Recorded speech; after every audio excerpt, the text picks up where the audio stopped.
MM पॉलिटेक्निकच्या principal Joshi madam, HOD Dungre sir, Shrinivas Kulkarni sir, chief guest doctor Anuradha ma'am, Sutar sir, सर्व प्राध्यापक प्राध्यापिका, विद्यार्थी मित्र आणि त्यांच्या पालकांना माझा योगेश तोडकरीचा नमस्कार.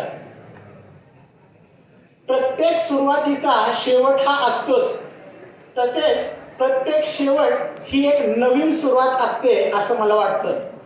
तर सर्व विद्यार्थ्यांना त्यांच्या नवीन वाटचालीसाठी हार्दिक शुभेच्छा.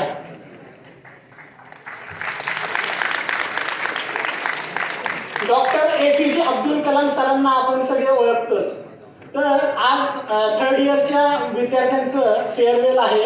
तर मी डॉक्टर APJ अब्दुल कलाम सरांचा त्यांच्या शिक्षकांनी सांगितलेला एक किस्सा तुम्हाला सर्वांना सांगतो. तर मद्रास इन्स्टिट्यूट ऑफ टेक्नॉलॉजीमधून APJ अब्दुल कलाम सरांनी एरोनॉटिकल इंजिनिअरिंग केलं. तर त्यांचं असंच फेअरवेल होतं. तर त्या फेअरवेलमध्ये त्यांच्या शिक्षकांनी त्यांना सेपरेटली बाजूला बोलवलं आणि म्हणाले की सर, मला तुमच्याबरोबर एक सेपरेट फोटो काढायचा आहे. आणि त्यानंतर त्यांनी APJ अब्दुल कलामांना सांगितलं की तू आयुष्यात खूप मोठा माणूस होणार. त्यानंतर आपण पाहतोच की ते missile man, president of India हे होऊन गेले. तर शिक्षकांमध्ये हे जे ट्रस्ट आहे ते निर्माण करणं आपल्या सर्वांसाठी खूप महत्त्वाचं आहे. इथून पुढे प्रोफेशनल लाईफमध्ये पण आपले बॉस किंवा मॅनेजर असतील त्यांची ट्रस्ट निर्माण करणं हे खूप महत्त्वाचं आहे. कोणतेही काम सांगा, हा आपला विद्यार्थी आहे, तो प्रामाणिकपणे आणि छानपणे हे काम प्रोजेक्ट कंप्लीट करेलच अशी एक भावना आपल्या प्रोजेक्ट मॅनेजरमध्ये किंवा बॉसमध्ये निर्माण झाली पाहिजे. असं काहीतरी आपण केलं जातं. आज जर आपण पाहिलं तर Madras institute of technology MIT हे डॉक्टर APJ अब्दुल कलाम सरांमुळे ओळखलं जातं. And institute is known by its alumni. तर तुमच्यामुळे आपले MM पॉलिटेक्निक कसे ओळखले जाईल, आपल्या पालकांना कसा वाव मिळेल याबद्दल तुम्ही विचार करा. काय चांगल्या गोष्टी करता येतील जेणेकरून आपल्याला सर्वांना एक चांगल्या गोष्टी देशाला देता येतील याबद्दल आपण सर्वांनी विचार केला पाहिजे असं मला वाटतं. त्यानंतर सांगायचं तर माझ्याबद्दल सांगायचं तर मी एक मल्टीनॅशनल सॉफ्टवेअर कंपनीमध्ये बिझनेस ॲनालिस्ट आणि लीड डेव्हलपर म्हणून काम करत आहे. मला जवळजवळ 14 वर्षांचा सॉफ्टवेअर इंडस्ट्रीमध्ये एक्सपिरियन्स आहे. मी Reliance communications, Excite solutions, Larsen and Toubro Infotech, then Coforge, Tech Mahindra अशा मल्टीनॅशनल कंपनीजमध्ये काम केलेलं आहे. तर हा जो माझा 14 वर्षांचा एक्सपिरियन्स आहे तो तुम्हाला कसा उपयुक्त ठरेल याविषयी मी आज बोलणार आहे.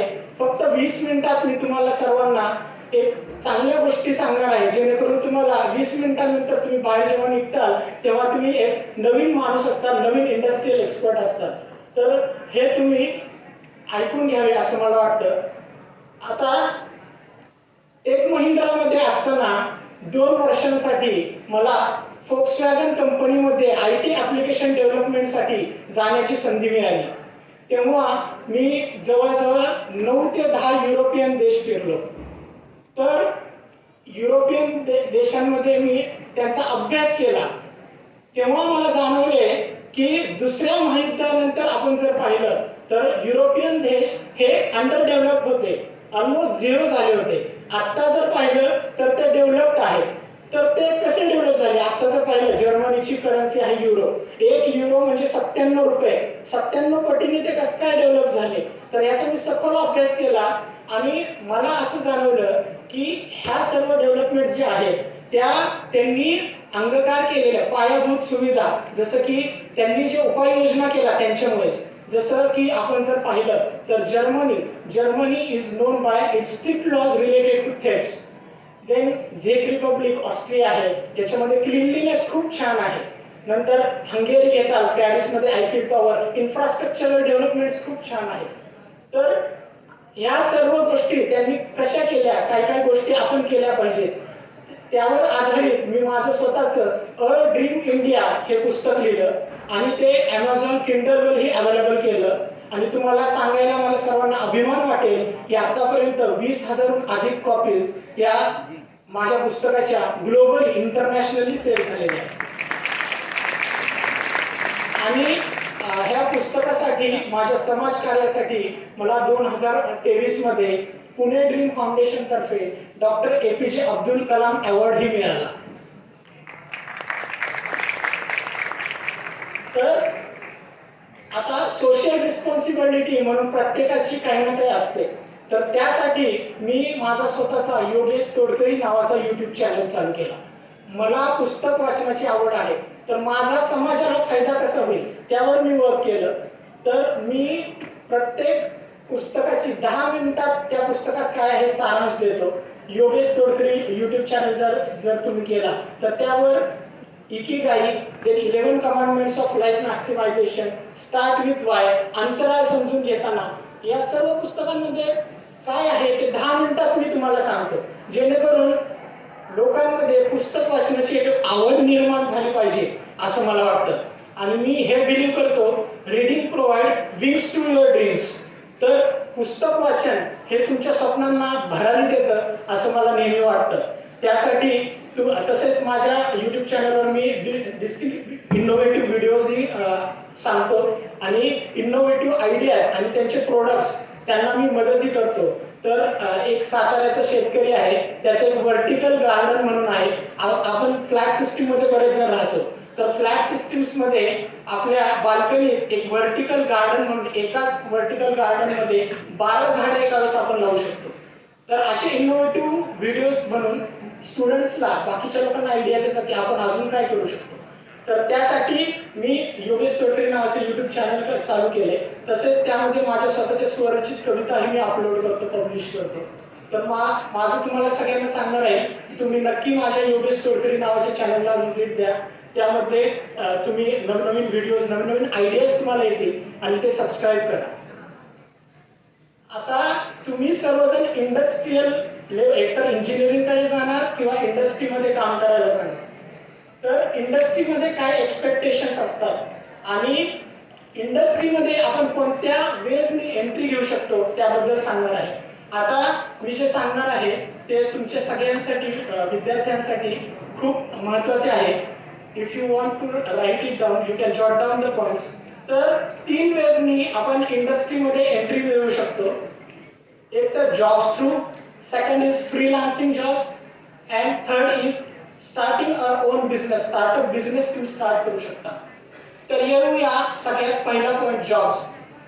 तर जॉब्स मिळवण्यासाठी प्रोफेशनल वेबसाईट्स आहेत, जसं की Naukri.com, Shine.com, Monster.com. तर ह्याच्यामध्ये तुम्ही स्वतःचे प्रोफाईल क्रिएट करून त्याच्यावर तुमचा रिझ्यूम अपलोड करून वेगवेगळ्या कंपनीजला अप्रोच करू शकता. तसेच लिंक्डइन वेबसाईट तर तुम्ही सर्वांनी ऐकलंच असेल. लिंक्डइन वेबसाईटवर कुणी जर प्रोफाईल अजून क्रिएट केलेली नसेल, तर मी सजेस्ट करेन आजच जाऊन लिंक्डइनवर प्रोफाईल क्रिएट करा. आणि लिंक्डइनवर एक चांगले ऑप्शन्स आहेत, जसं की तुम्ही वेगवेगळ्या कंपनीजमधल्या HRशी कनेक्ट करू शकता आणि त्यांना फॉलो करू शकता, जेणेकरून कोणतीही ओपनिंग निघाली की त्या HR पोस्ट करतात, तुम्हाला सर्वप्रथम कळेल. तसेच अजूनही ऑप्शन्स असतात की जसं की तुम्ही जॉब ओपनिंग्स ऑन बटन जर केलं तर तुमच्या रिलेटेड ज्या पण जॉब ओपनिंग्स असतील त्या तुम्हाला सर्वप्रथम कळतात, जेणेकरून सर्वप्रथम तुम्ही अप्लाय करून त्याच्यामधनं तुम्हाला नक्कीच लवकरात लवकर जॉब लागू शकतो. तर अशा सर्व गोष्टी आहेत ज्या आपण सर्वजण करू शकतो आणि फक्त बऱ्याच वेळेला आपल्याला माहिती नसतं, तर ती माहिती असणं खूप महत्त्वाचं आहे. आता इथं सर्व ब्रँचेसचे विद्यार्थी आहेत, तर त्यांच्यासाठी मी आता एक क्रुशियल इन्फॉर्मेशन सांगणार आहे. तर तुम्हाला वाटलं तर तुम्ही विद्यार्थ्यांनी जॉट डाऊन पण करू शकता. तर काही सॉफ्टवेअर्स आणि कंपनीज कोणत्या कोणत्या आपल्याला अवेलेबल आहेत ज्याला तुम्ही अप्लाय करू शकता. तर फर्स्ट मेकॅनिकल इंजिनियर्स आणि ऑटोमोबाईल इंजिनियर्स आणि ऑटोमोबाईल स्टुडंटसाठी काही कॉमन सॉफ्टवेअर्स आहेत जे तुम्ही नक्कीच त्यांचा अभ्यास केला पाहिजे असं मला वाटतं. जसं की ऑटोकॅड आहे, त्यानंतर आहे कटिया जे की मल्टी प्लॅटफॉर्म सॉफ्टवेअर आहे, कॅडसाठी यूज केलं जातं. त्यानंतर आहे मॅटलॅब, हे कॉम्प्लेक्स डेटा ॲनालिसिससाठी मेन ॲप्लिकेशन आहे, ते बऱ्याच ठिकाणी यूज केलं जातं. त्यानंतर ANSYS आहे, त्यानंतर CAD आहे, CAM सॉफ्टवेअर आहे, ज्याच्यामध्ये आपण बऱ्याच वेळा पाहतो की इंडस्ट्रीमध्ये मॅन्युफॅक्चरिंग प्रोसेस ऑटोमेट करतात. तर ते कसं जाणून घेऊ शकता तुम्ही, CAM सॉफ्टवेअर स्टडी केलं, ॲप्लिकेशन्स विषयी माहिती मिळवली तर नक्कीच ते तुम्हाला चांगलं राहील. त्यानंतर 3D प्रिंटिंग. तर आता 3D प्रिंटिंग ही न्यू टेक्नॉलॉजी आहे, ज्याच्यामध्ये एका मशीन थ्रू तुमचे 3D ऑब्जेक्ट्स प्लास्टिकमध्ये, मेटलमध्ये क्रिएट केले जातात. बऱ्याच वेळा तुम्ही बघत असता की गणपतीची स्टॅच्यू, बिल्डिंगची स्टॅच्यू 3D प्रिंटिंगमध्ये असते, तर त्याला पण सध्या खूप डिमांड आहे. तर अशा नवीन नवीन टेक्नॉलॉजी तसेच कॉम्प्युटेशनल फ्लुइड डायनॅमिक्स हे तुम्ही शिकू शकता. त्यानंतर आहे की ऑटोमोबाईल इंजिनियरसाठी पण की ANSYS, MATLAB, computer aided engineering हे पण ॲप्लिकेशन, याचं नॉलेज आपल्याला असणं हे मी सांगेन की खूप महत्त्वाचं आहे. आता ह्यामध्ये कोणत्या कोणत्या कंपनीजला आपण अप्रोच करू शकतो ते पाहूया. तर मेकॅनिकल इंजिनियर्ससाठी टाटा ग्रुपच्या टाटा मोटर्स, टाटा स्टील अशा कंपन्याज आहेत. तसेच की Larsen and Toubro Infotech, Kirloskar, Siemens, Bosch, tech Mahindra अशा बऱ्याच कंपनीजला तुम्ही मेकॅनिकल इंजिनियर्स अप्लाय करू शकता, त्यांच्या HR कनेक्ट करू शकता, जेणेकरून तुम्हाला लवकरात लवकर जॉब्स लागतील. त्यानंतर आहे की ऑटोमोबाईल इंजिनियर्ससाठी तर आपण आता पाहिलं तर Maruti Suzuki, Volkswagen, Mahindra and Mahindra, Mercedes Benz, Toyota, then टेस्लामध्ये सुद्धा आता खूप ऑपॉर्च्युनिटीज आहेत. इलेक्ट्रिक व्हेकल्सला सध्या बूम आहे, तर त्याच्यामध्ये पण mechanical automobile engineers plus computer engineers पण रिक्वायरमेंट असते, automation of the vehicles. So त्यासाठी तुम्ही नक्कीच अप्लाय करू शकता. त्यानंतर कॉम्प्युटर स्टुडंटसाठी मी सांगेन की तुमच्यासाठी Larsen and Toubro Infotech, Coforge, Tech Mahindra, then Atos, Apple, Amazon, Microsoft, Google अशा नामांकित कंपनीमध्ये तुम्ही अप्लाय करू शकता. आणि या कंपनीजमध्ये अप्लाय करण्यासाठी तुम्हाला प्रत्येक वेबसाईटवर, मॉन्स्टर असेल, शाईन असेल, Naukri.com असेल, लिंक्डइन असेल, सगळ्यां थ्रू अप्लाय करणं खूप महत्त्वाचं आहे. आता आपण सॉफ्टवेअर जाणून घेऊया की कॉम्प्युटर स्टुडंट्सनी कोणते कोणते सॉफ्टवेअर स्टडी केलेच पाहिजे. तर त्यामध्ये आहे पहिलं की इंटिग्रेटेड डेव्हलपमेंट एन्व्हायरमेंट्स. सध्या मशीन लर्निंग आपण सगळं ऐकतो राईट, तर त्यामध्ये बेस लँग्वेज जी यूज केली जाते, बेस सॉफ्टवेअर जे यूज केले जातात ते आहेत पायचार्म आणि व्हिज्युअल स्टुडिओ कोड. तर ह्याचं नॉलेज असणं तुमच्यासाठी खूप महत्त्वाचं आहे. त्यानंतर आहे की प्रोग्रामिंग लँग्वेजेस जसं की पायथन आहे, C++ आहे, जावा आहे, ह्या प्रोग्रामिंग लँग्वेजेसचं बेसिक नॉलेज तरी तुम्हाला सर्वांना पाहिजेलच. त्यानंतर डेटाबेस मॅनेजमेंट महत्त्वाचं आहे. तर डेटाबेस मॅनेजमेंटमध्ये SQL, PL SQL, then MySQL या मेन टेक्नॉलॉजीचं नॉलेज असणं हे मस्ट आहे. कोणताही सॉफ्टवेअर इंजिनियर असू द्या, त्यांना ह्याचं ॲटलिस्ट आत्ताच्या लेवलला बेसिक नॉलेज तरी पाहिजे असं मी म्हणेल. त्यानंतर ॲनालिसिससाठी MATLAB, ANSYS हे टूल यूज केले जातात. सध्या जर आपण पाहिलं तर मॅक्सिमम सर्व सिस्टीम्स ह्या क्लाउडवर मायग्रेट होत आहेत. तर क्लाउड टेक्नॉलॉजीबद्दल नॉलेज असणं हे मस्ट आहे असं मी म्हणेन. त्यासाठी AWS, Azure अशा क्लाउड टेक्नॉलॉजीचं तुम्ही नॉलेज घ्या, त्याचे सॉफ्टवेअर स्टडी करा असं मी सांगेन. आता क्लाउड म्हणजे काय, तर आपला जो डेटा असतो खूप ह्यूज डेटा असतो, तर तो व्हर्च्युअली कुठेतरी स्टोअर केला पाहिजे, त्यासाठी क्लाउड यूज केले जाते. आणि क्लाउडवर का मायग्रेट होत आहेत, काहीतरी रिझन्स असतील राईट. तर ते रिझन्स असे की क्लाउडवर तुम्हाला फिजिकली कोणतेही सर्व्हर मॅनेज करावे लागत नाही, सर्व डेटा हा व्हर्च्युअली मॅनेज केला जातो. आणि तसेच you only pay for what you use, तुम्ही जेवढा डेटा यूज करता तेवढ्यासाठीच पे करता, म्हणजे हे ॲडव्हान्टेजेस झाले. त्यानंतर डेटा वेअरहाऊसिंग कन्सेप्ट जसं की ETL लँग्वेज आहे, सेल्सफोर्स आहे, ह्याचं knowledge as a computer engineer आपल्याला असलंच पाहिजे असं मी सांगेन. आता सध्या आपण ऐकतो की AI, आर्टिफिशियल इंटेलिजन्स हे प्रत्येक ब्रँचला महत्त्वाचं आहे. आर्टिफिशियल इंटेलिजन्समध्ये सगळे प्रोजेक्ट्स आता सध्या आपण पाहतोय होत आहे. तर त्यामध्ये पण डिस्टिंक्ट ब्रँचेस आहेत त्याच्यामध्ये, जसं की मशीन लर्निंग आहे, डीप लर्निंग आहे, देन डेटा सायन्स आहे, जनरेटिव्ह AI आहे. तर ह्या सर्वांचं नॉलेज घेणं आपल्याला खूप महत्त्वाचं आहे, कारण का प्रत्येक ब्रँचमध्ये ते यूज केलं जाते. आता मशीन लर्निंगचं रिअल लाईफ एक्झाम्पल द्यायचं तर यूट्यूबवर आपण सपोज सर्च केलं की कुकिंग व्हिडिओज, तर कुकिंग व्हिडिओज देतात आणि जरी आपण यूट्यूब क्लोज केलं त्यानंतर परत स्टार्ट केलं तरी तर नंतर पण 1 बाय 1 कुकिंग व्हिडिओज येतात. त्यासाठी त्याच्या मागे एक मशीन लर्निंग अल्गोरिदम दिलेला असतो, ज्याच्या थ्रू ते तुमच्या आवडीनिवडी ओळखतात आणि तुम्हाला तसे व्हिडिओज देतात. आता इंस्टाग्राम जर तुम्ही वापरत असाल तर इंस्टाग्राममध्ये एक व्हॉइस रिकग्निशन होतं. तुम्ही काय जे बोलता ना त्याच्यानुसार तुमचे लगेच अपडेटेड व्हिडिओज येतात. जसं की मी सपोज म्हणलो की आज मला नाशिकला हॉटेल्सला जायचं, रेस्टॉरंटमध्ये जायचं, तर लगेच तुम्हाला इंस्टाग्रामला रेस्टॉरंटची लिस्ट येते. तर या लेवलला त्यांनी अपडेट झालेले आहेत की व्हॉइस रिकग्निशननी ते तुम्हाला मशीन लर्निंग थ्रू सर्व अल्गोरिदम्स देतात, रिलेटेड इन्फॉर्मेशन देतात. हे एका दृष्टीने सोपं पण झालंय की लवकर आपल्याला माहिती मिळते, पण कुठेतरी प्रायव्हसी लीक पण होण्याची कारण आहेत. तर त्यामध्ये आपण व्हॉइस रिकग्निशन ऑफ करू शकतो. अशा बऱ्याच गोष्टी आहेत. तसंच IoT, इंटरनेट ऑफ थिंग्स आपण ऐकतो. तर IoT मध्ये सध्या स्मार्ट होम हा कन्सेप्ट ऑलमोस्ट आपण सगळ्या घरी बघतोय की स्मार्ट होम कन्सेप्ट मध्ये काय आहे तर ऑटोमॅटिक स्विच ऑफ आणि switch on off lights. Suppose आपण बाहेर गेलो, सपोज लाईट ऑन केलेली असेल तर मोशन नसेल तर ते ऑटोमॅटिक ऑफ होतं. मोशन सेन्सर्स यूज केले जातात. तसंच लाईटच्या प्रकाशानुसार ते पडदे ऑन ऑफ होतात. तर अशा बऱ्याच गोष्टी आहेत. जसं की ॲग्रिकल्चरमध्ये आजकाल बघितलं तर पिकांना पाणी देण्यासाठी पण AIचा वापर केला जातो. अशा बऱ्याच साऱ्या गोष्टी आहेत. आता तुमच्या विद्यार्थ्यांना एक स्मॉल प्रोजेक्ट मला सांगा वाटतं की माझ्या मित्राने जो केलेला AI मधला होता. काय व्हायचं, तो व्हॅकेशनला बाहेर गावी जायचा तर तेव्हा त्याच्या घरातली झाडं त्यांनी जी लावलेली ती मरून जायची.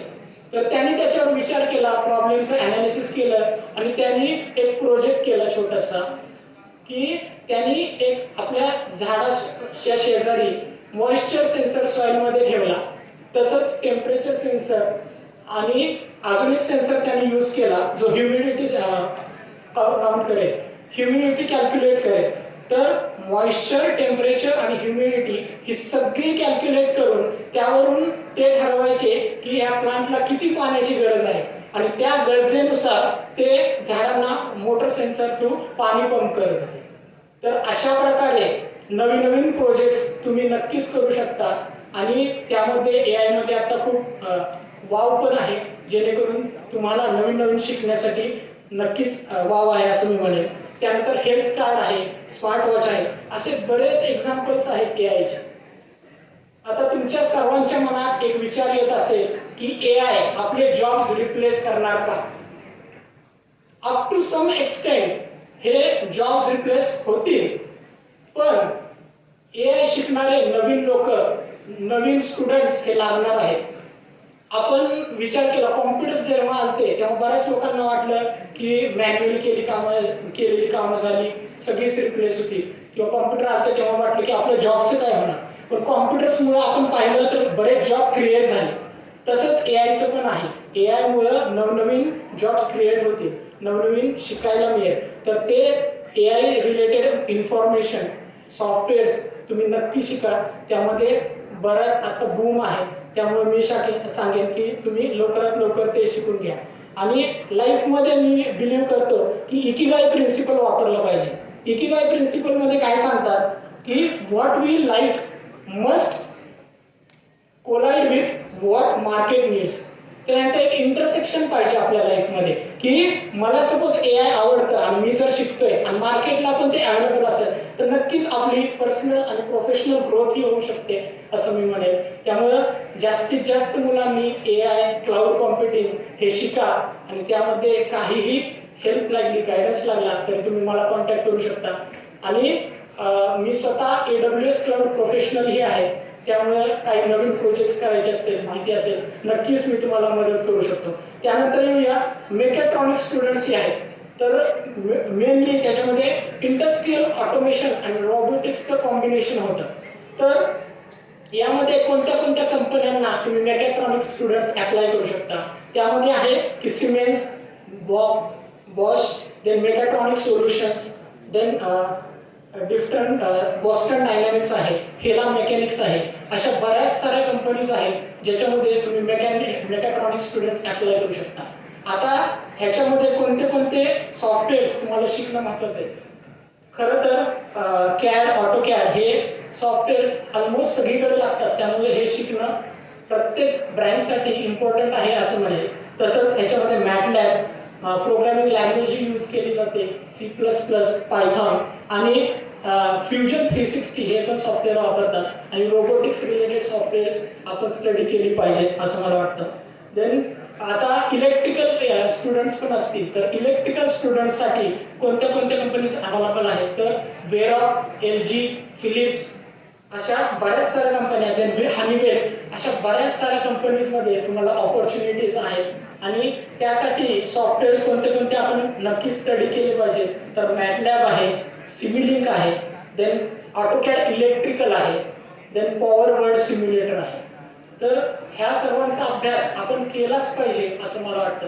आता तुम्ही पाहिलं तर माझ्या मॅक्सिमम कंपनीज ज्या होत्या त्या मल्टीनॅशनल कंपनीजमध्ये मी वर्क केले. पण असं काही नाहीये की आपल्याला स्टार्टअप्समध्ये, मीडियम स्केल कंपनीजमध्ये पण खूप छान ऑपॉर्च्युनिटीज मिळतात. माझी दुसरी कंपनी जर तुम्ही ऐकलं तर एक्साइट सोल्युशन्स होती. ती एक स्टार्टअप स्मॉल स्केल कंपनी होती, पण तिथून मी 1-1.5 वर्षात सर्वात जास्त शिकलो.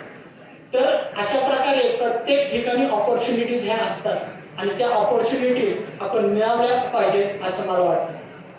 आता सेकंड पॉईंट होता माझा इंडस्ट्रीमध्ये एंट्री करण्यासाठी फ्रीलान्सिंग जॉब्स. तर फ्रीलान्सिंग जॉब्स म्हणजे काय, घर बसल्या आपण जॉब्स मिळवू शकतो. ते कसे, तर काही वेबसाईट्स आहेत जसं की upwork.com, then we have a second also website called freelancer.com. तर ह्या वेबसाईट्स थ्रू तुम्ही फ्रीलान्सिंग प्रोजेक्टसाठी अप्लाय करू शकता, जेणेकरून त्याच्यामध्ये आपण आपल्या कॉस्टिंगनुसार आणि टाईमनुसार बीड सबमिट करू शकतो.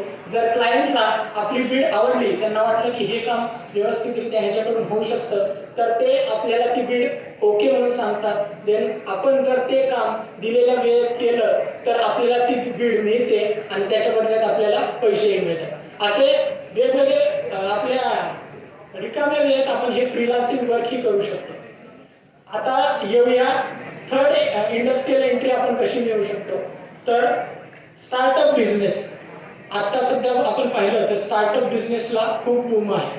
तर एखादा बिझनेस स्टार्टअप काढायचा तर काय केलं पाहिजे, तर सर्वप्रथम तुम्हाला त्या बिझनेसचं रजिस्ट्रेशन करणं, शॉप ॲप काढणं हे खूप महत्त्वाचं आहे. फर्स्ट स्टार्टअप शॉप ॲप झाला की त्या आपल्या कंपनीची वेबसाईट क्रिएट करणं खूप महत्त्वाचं आहे. लोकांपर्यंत आपले प्रोडक्ट्स वगैरे पोहोचले पाहिजे. आता मार्केटिंगसाठी तुम्ही सोशल मीडियाचा चांगल्या प्रकारे यूज करू शकता की तुमचे प्रोडक्ट्स, त्यांचं सेल्स, मार्केटिंग हे तुम्ही फेसबुक, इंस्टाग्राम, यूट्यूब थ्रू प्रमोशनही तुम्ही करू शकता. आणि आता सध्या जर आपण पाहिलं तर गव्हर्नमेंट थ्रू आपल्याला फायनान्शियल एड्स मिळतात, जसं की the startup seed fund scheme म्हणून आहे, ज्याच्यामध्ये तुमच्या स्टार्टअपसाठी प्रोटोटाइप्स असतील किंवा प्रोटोटाइपमध्ये टेस्टिंग असेल तर त्याच्यासाठी तुम्हाला फायनान्शियल एड गव्हर्नमेंट देतं. त्यानंतर पेटंट्स, ट्रेडमार्कमध्येही जर तुमचा स्टार्टअप बिझनेस असेल, जर तुम्ही काही इनोव्हेशन, एखादं नवीन पेटंट फाईल केलं तर त्याच्यामध्ये तुम्हाला टॅक्स बेनिफिट्स मिळतात. जर तुमच्या कंपनीचा लोगो असेल, ट्रेडमार्क करायचं असेल तुम्हाला, तर त्याच्यामध्ये 50% रिएम्बर्समेंट, 50% रिबेट मिळतं. तर अशा बऱ्याच गोष्टी आहेत जेणेकरून आपण स्वतःचा बिझनेस स्टार्ट करू शकतो. आता त्यामध्ये पण इनोव्हेशन हा पॉईंट सांगितलं मी. तर इनोव्हेशनचं जेव्हा मी माझं अ ड्रीम इंडिया हे पुस्तक लिहिलं होतं, तेव्हा ग्लोबल इनोव्हेशन इंडेक्स रँकिंग हा आपल्या भारताचा 60 होता. हे 133 देशांमधून कॅल्क्युलेट केलं जातं. Out of 133 we are on the 60th number. आणि आता आज जर आपण पाहिलं तर भारत हा ग्लोबल इनोव्हेशन इंडेक्स रँकिंगमध्ये 39व्या नंबरवर आहे. तर आपण बऱ्यापैकी प्रगती करत आहोत. तरी पण आपण जर पाहिलं युरोप, जर्मनी जर पाहिलं तर पहिल्या 10 मध्ये आहे, 9व्या नंबरला आहे ग्लोबल इनोव्हेशन इंडेक्स रँकिंगमध्ये. तर आपण सर्वजण भारतीय पहिल्या 10 मध्ये यायला पाहिजे असला आपला प्रयत्न पाहिजे. त्यासाठी जास्तीत जास्त पेटंट्स फाईल करा, रिसर्च पेपर फाईल करा असं मी सगळ्यांना सांगेन. त्यानंतर आता मी जेव्हा फ्रेशर होतो तेव्हाचा मी एक किस्सा तुम्हाला मला सर्वांना सांगावासा वाटतो. रिलायन्स कम्युनिकेशन्सला माझा इंटरव्ह्यू होता. तर त्याआधी एक ॲप्टिट्यूड टेस्ट घेतली होती. त्यामध्ये जवळजवळ 100 स्टुडंट्स आले होते. तर त्या 100 स्टुडंट्सनी ॲप्टिट्यूड टेस्ट दिली आणि त्यामधून 20च जण सिलेक्ट झाले नेक्स्ट इंटरव्ह्यू राऊंडसाठी. तर ॲप्टिट्यूडमध्ये काय केलं पाहिजे, तर RS अग्रवाल हे बुक मी सजेस्ट करेन, ज्याच्या थ्रू तुम्ही ॲप्टिट्यूडसाठी, मॅथमॅटिकल, इंग्लिश सोल्युशनसाठी प्रॅक्टिस करत राहा. आता ती ॲप्टिट्यूड क्रॅक झाली, माझा 20 जणांचे इंटरव्ह्यू झाले आणि त्या 20 जणांच्या इंटरव्ह्यूमधून फक्त 3 जण सिलेक्ट झाले. त्यानंतर त्या इंटरव्ह्यू पॅनलनी 5-6 जणांचे रिझन सांगितले की का ते सिलेक्ट झाले नाही. तर त्यामध्ये एक महत्वाचं रिझन होतं की प्रॉपर अटायर, ड्रेस कोड नव्हता त्यांचा. देन कम्युनिकेशन स्किल्स कुठेतरी लॅक होत होते. सॉफ्ट स्किल्स असतात त्याच्यामध्ये, कम्युनिकेशन स्किल कसे, देन पोस्चर आपलं कसं आहे, आपण कम्युनिकेट कसं करतो. ॲटलिस्ट इंग्लिशमध्ये आपल्याला कम्युनिकेट करावं लागलं तर बेसिक लेवलला तरी आलंच पाहिजे आपल्याला. आणि त्यानंतर अजून एक त्यांनी सांगितलं की टेक्निकल नॉलेज हे कमी होतं त्या मुलांचं.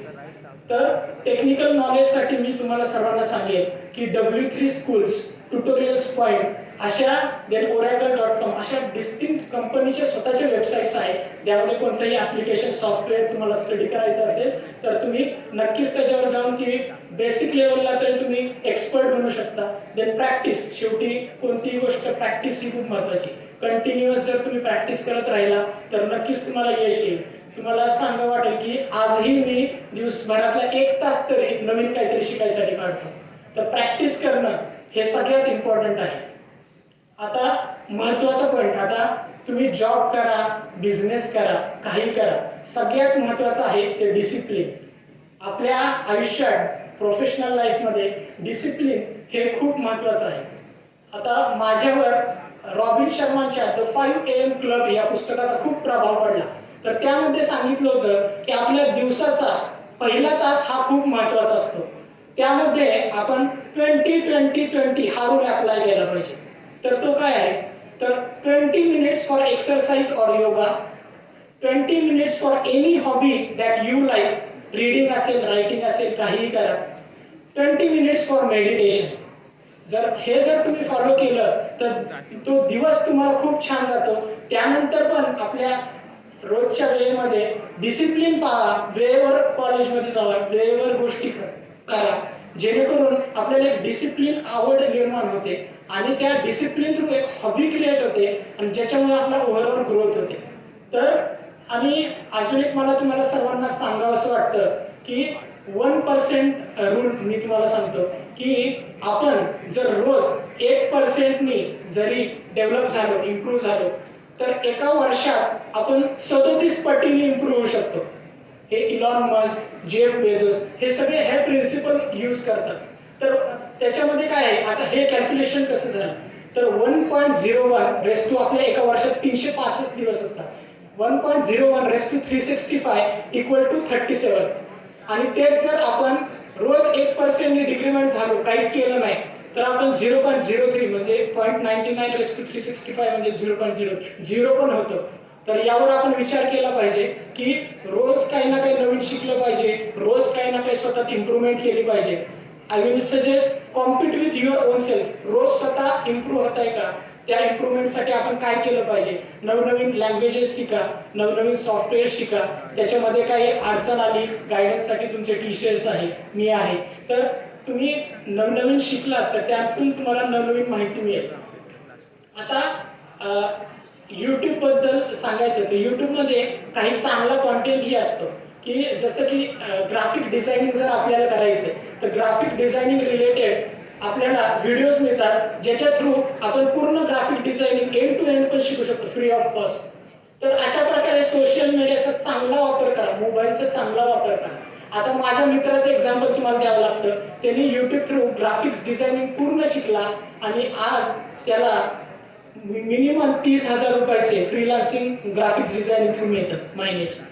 तर हे का, तर त्यांनी तो जो वेळ होता तो चांगल्या कामी लावला.